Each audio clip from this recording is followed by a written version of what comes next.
अंधेरी रात। मक्का की गलियां खामोश थीं, मगर कुछ दिलों में खौफ और कुछ दिलों में यकीन की रोशनी थी।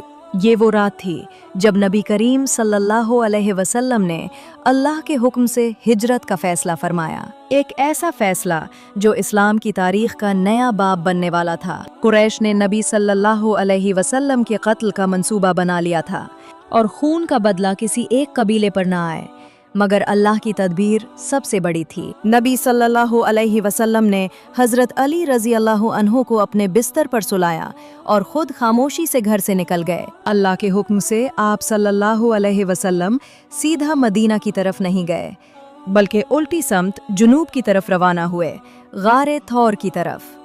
हज़रत अबू बकर सिद्दीक़ रज़ी अल्लाहु अन्हु पहले ही उस सफ़र के लिए तैयार थे। जब नबी सल्लल्लाहु अलैहि वसल्लम उनके पास पहुँचे और फरमाया कि अल्लाह ने मुझे हिजरत की इजाज़त दे दी है, तो हज़रत अबू बकर रज़ी अल्लाहु अन्हु की आंखों से खुशी के आंसू बहने लगे।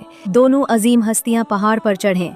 रास्ता सख्त था, कांटे थे, पत्थर थे, मगर दिलों में अल्लाह पर कामिल यकीन था। गार में दाखिल होने से पहले हज़रत अबू बकर रज़ी अल्लाहु अन्हु अंदर गए, सुराख बंद किए, अपने कपड़े फाड़े, हत्ता कि अपने पाँव से भी सुराख ढांपे ताकि कोई नुकसान नबी सल्लल्लाहु अलैहि वसल्लम को ना पहुंचे। नबी सल्लल्लाहु अलैहि वसल्लम गार में आराम फरमा हुए।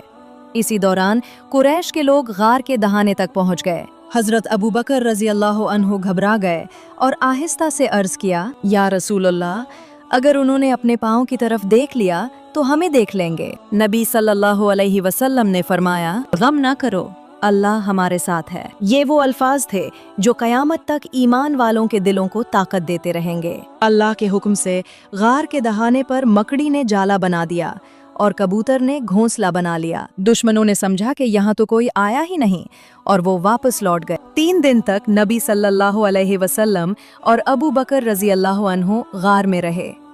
हज़रत अस्मा रज़ी अल्लाहु अन्हा खाना पहुँचाती, हज़रत अब्दुल्ला रज़ी अल्लाहु अन्हु खबरें लाते और हज़रत आमिर बिन फहीरा रज़ी अल्लाहु अन्हु बकरियां चराकर कदमों के निशान मिटा देते। फिर अल्लाह के हुक्म से मदीना की तरफ सफ़र शुरू हुआ।